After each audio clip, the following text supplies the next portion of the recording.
성경 속 여인들의 신앙과 삶, 믿음의 여인들, 라헬입니다.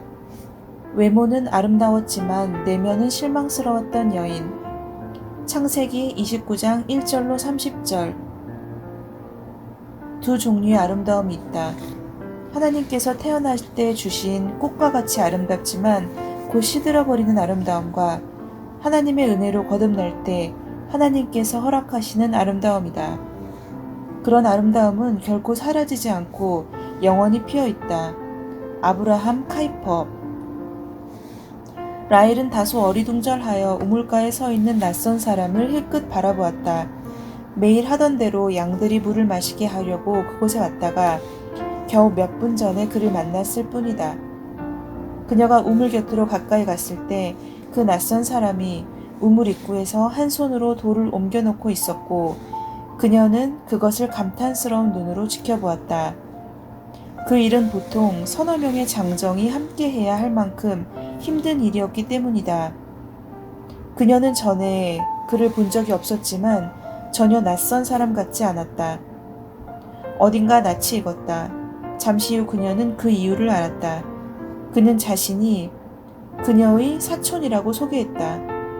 야곱이라는 이름을 가진 그는 그의 아버지 이삭과 결혼하기 위해 수년 전 자기 집을 떠나 가나안으로 갔던 그녀의 고모 리브가의 아들이었다. 내가 아름답다고 생각하는구나. 자신을 바라보는 그의 태도를 슬쩍 훔쳐보며 그녀는 이렇게 생각했다. 이런 생각은 라헬에게 전혀 새롭지 않았다. 그녀는 뛰어난 미모로 종종 주변의 관심을 끌었으며 대부분의 미인이 그렇듯 자신의 아름다움에 경의를 표하는 것을 당연한 것으로 받아들였다. 그러나 그 사람이 그녀를 보는 눈은 달랐다. 야곱의 눈에서는 사랑의 불꽃이 일어났고 그의 입맞춤은 이제 막 도착한 친척으로서의 의례적인 인사 이상이었다. 처음 본 순간부터 야곱은 그녀의 미모에 사로잡혔고 아름다운 사촌 라헬에 대한 사랑은 점점 깊어졌다. 한 달 후 야곱은 외삼촌인 라반 집의 일원이 됨으로써 그녀에 대한 자신의 관심을 나타내기 시작했다. 라반이 야곱에게 말했다. 아무리 친척이라 해도 보수도 없이 일하게 할 순 없다. 얼마를 받으면 좋겠느냐? 그 값을 말해보아라. 그러자 야곱은 조금도 주저하지 않고 대답했다. 저는 외삼촌의 딸 라헬을 위해 7년 동안 봉사하겠습니다. 그의 대답은 단호했다. 그는 라헬을 사랑했고 그녀를 아내로 맞이하기 위해서라면 그 이상의 일도 할 용의가 있었다. 7년이라는 세월은 길었지만 라헬에 대한 열정적인 사랑으로 그 긴 세월이 야곱에게는 불과 며칠에 불과한 것처럼 느껴졌다. 그렇다면 라헬은 그 기간 동안 어떤 감정이었을까? 야곱이 자신을 사랑한 만큼 그녀도 그를 사랑했을까? 성경에는 그녀의 결혼식 날 일어난 엄청난 사건이 그녀에게 몹시 고통스러웠을 것이 분명한데도 그녀의 감정에 대해 아무 언급이 없었다. 무엇이 자신에게 가장 유익할지 생각한 라반은 목표를 달성하기 위해 잘못된 방법을 사용하는 것도 서슴지 않았다. 그는 못생기고 나이 많은 딸 레아를 먼저 혼인시키려고 라헬에 대한 야곱의 열성적인 사랑을 계획적으로 이용했다. 결혼식 날 야곱의 방에 라헬 대신 레아를 들여보냄으로써 라반은 야곱을 속이고 라헬 대신 레아와 결혼시켰다. 다음날 아침 야곱은 라반의 속임수에 화를 내고 항의했지만 라헬의 반응에 대해서는 성경에 아무런 기록이 없다. 7년 동안 야곱이 라헬을 그리워한 것처럼 그녀도 야곱을 그리워했을까? 신부를 바꿔친 것이 그녀의 마음에 슬픔을 가져다 주었을까? 그녀의 속마음은 어떠했을까?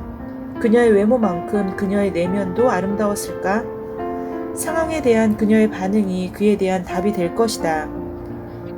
결혼 일주일 후 야곱은 라반에게 7년 동안 더 봉사한다는 조건으로 라헬과 결혼한다.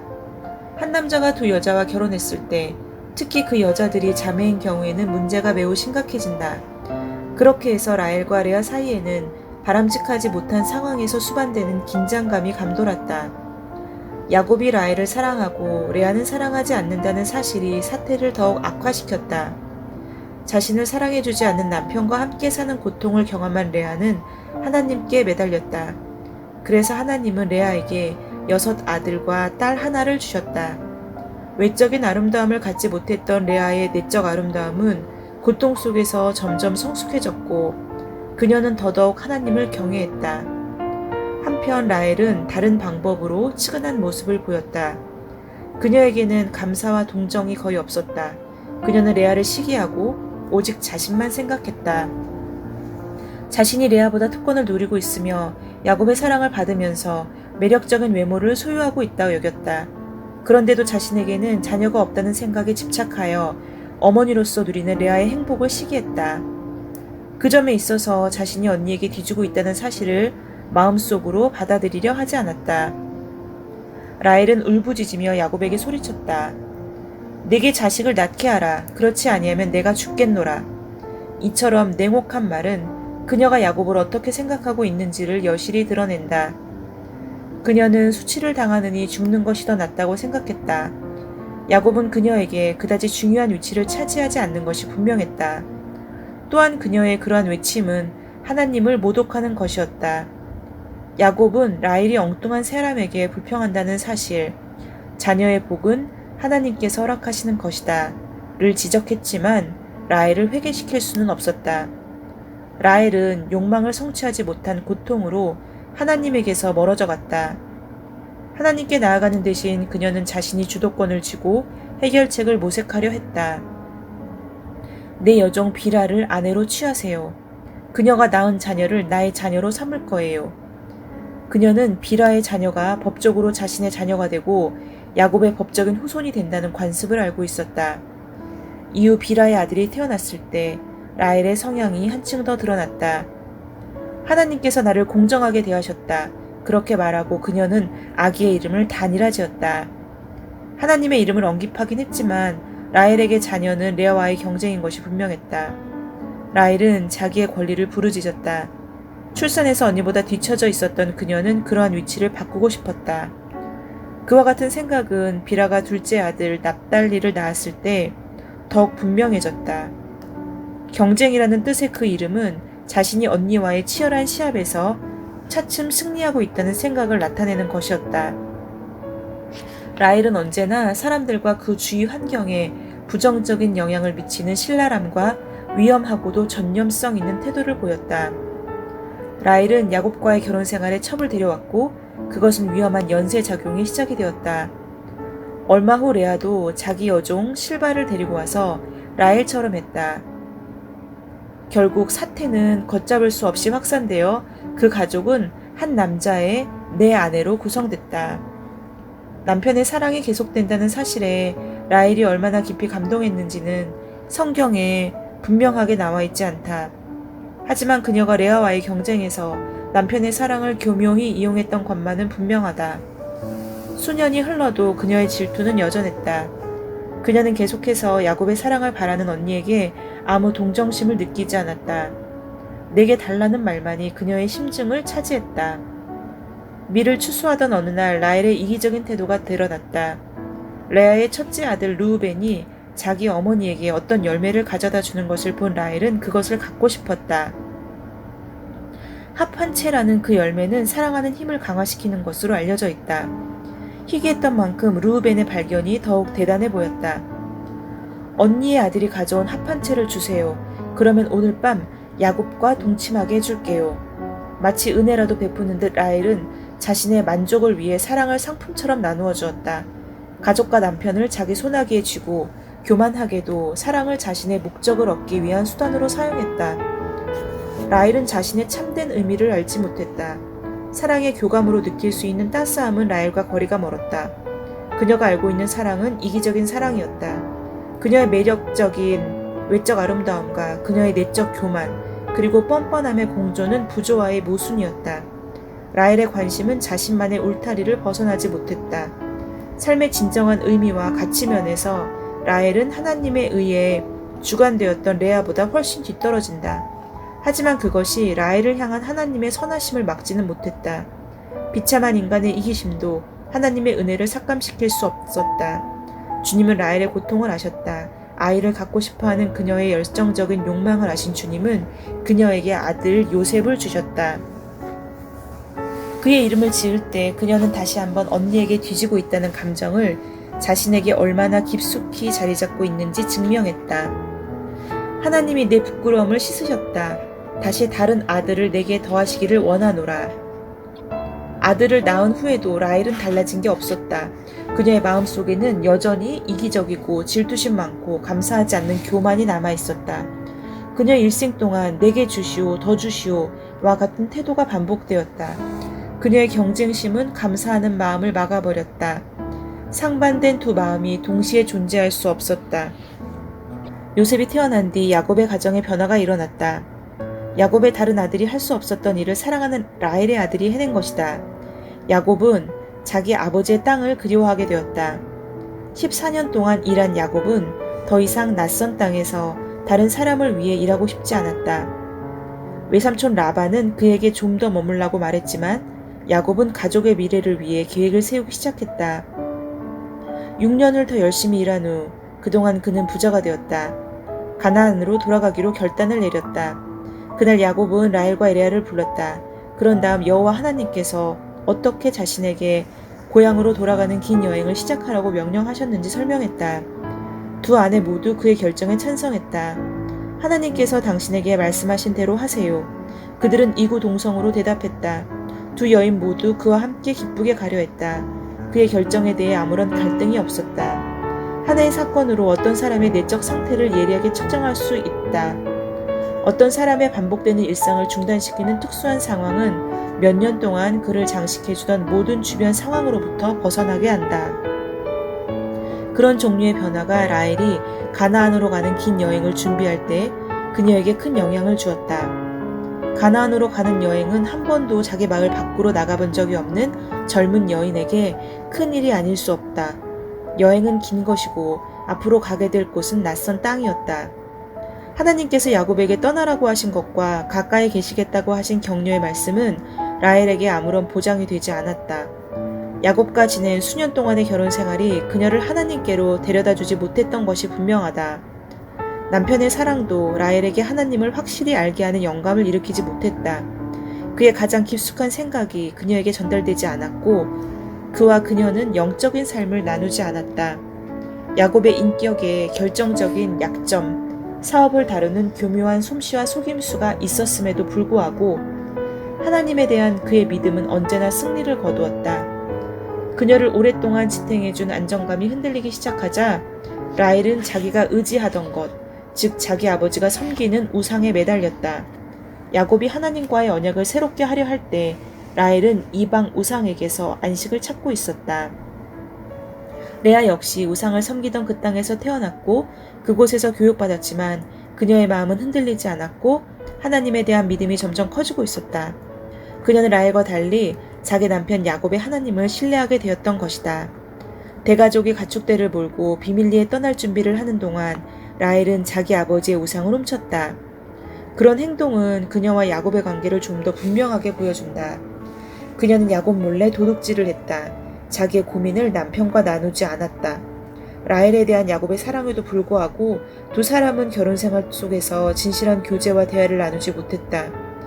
우상을 훔친 일로 라헬은 자기 목숨까지 걸어야 했다.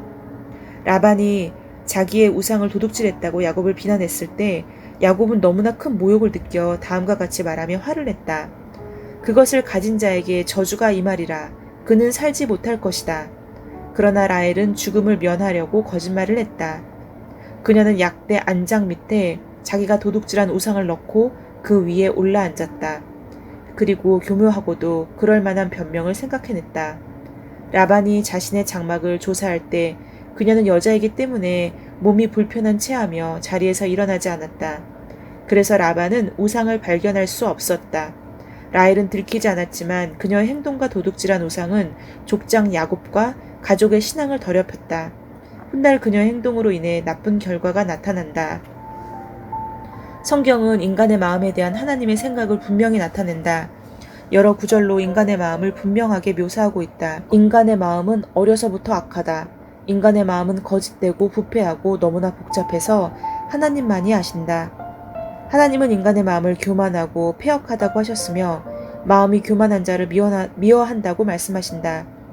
참으로 죄 많고 깨끗하지 않은 마음에는 하나님께서 관용을 베풀지 않으신다는 것이다. 훗날 이스라엘의 왕 다윗은 이러한 사실을 깨닫고 하나님께 다음과 같이 기도했다. 하나님, 내 속에 정한 마음을 창조하소서. 인간은 자기 자신의 마음을 변화시킬 수 없다. 아무리 노력해도 스스로는 그 마음을 변화시키지 못한다. 하나님만이 변화시킬 수 있다. 때문에 하나님께서는 그분이 우리 안에서 역사하실 수 있도록 모든 사람을 부르시며 내 마음을 내게 달라 하신다. 그러나 이와 같은 하나님의 사랑에도 불구하고 사람들의 마음은 고집스럽고 완악하다.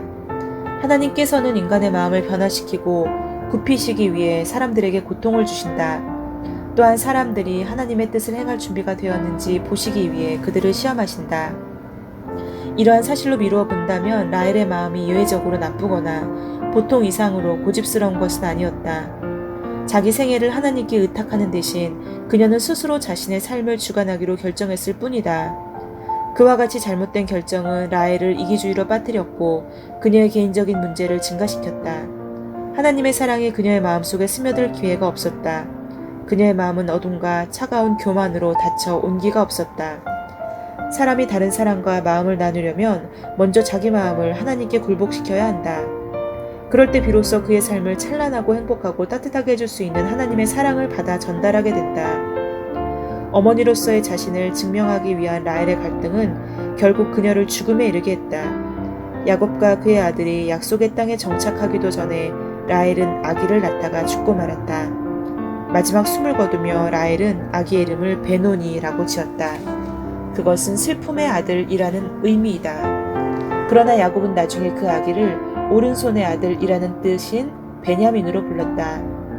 라헬의 개인적인 번민과 불행에도 불구하고 그녀의 큰아들 요셉에게는 희망의 빛이 비쳤다.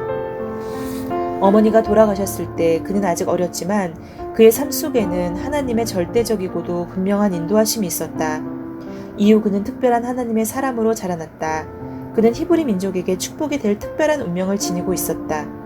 라헬이 죽기 직전에 야곱은 하나님과의 언약을 새롭게 했다. 그는 자기 집에서 모든 이방 우상을 제거하고 다 태워버렸다. 그러한 순화 작업이 일어난 뒤 하나님과 야곱의 가족이 매우 친밀해졌고 이를 본 이웃 사람들은 깊은 감동을 받았다. 과거의 모든 실수에도 불구하고 하나님과의 새로운 관계가 시작된 것이다. 삶의 마지막 순간에 라헬의 마음은 하나님께로 나아갔을까? 어머니 없는 소년 요셉은 그의 아버지 야곱이 열심히 교육한 결과물일까? 혹은 하나님의 능력으로 말미암아 완전히 변화된 라헬이 요셉에게 잊을 수 없는 감동을 준 것일까? 그 대답이 어떠하든 라헬의 삶은 가련하고 청취되지 못했다. 만약 그녀의 내적 아름다움과 외적인 아름다움이 조화를 잘 이루었다면 라헬의 삶은 풍성하고 의미 가득 찬 생이 되었을 것이다. 아멘. 오늘은 라헬을 함께 나누었습니다. 라헬을 통해서 야곱을 나누었고 또 야곱을 통해서 요셉을 또 보게 되었습니다. 라헬의 모습이 우리의 모습, 저의 모습이 아닐까 또 생각을 해보았고 그런 라헬에게서조차 요셉이라는 희망의 빛을 또 하나님께서는 이끌어내셨다는 거 참 놀랍습니다. 그리고 마지막 질문, 모든 것이 하나님의 은혜이고 하나님의 뜻이라는 생각이 듭니다. 라헬이 혹은 야곱이 요셉을 열심히 교육한 결과물이 아니라 하나님의 섭리이고 하나님의 언약에 의해서 이렇게 요셉이라는 어떻게 보면 정말 민족을 구할 수 있는 그러한 또 씨가 태어났다는 그런 사실이 굉장히 의미가 있었고 오늘 라헬을 또 함께 읽으면서 저 자신의 삶을 또 반성하게 되었습니다. 샬롬.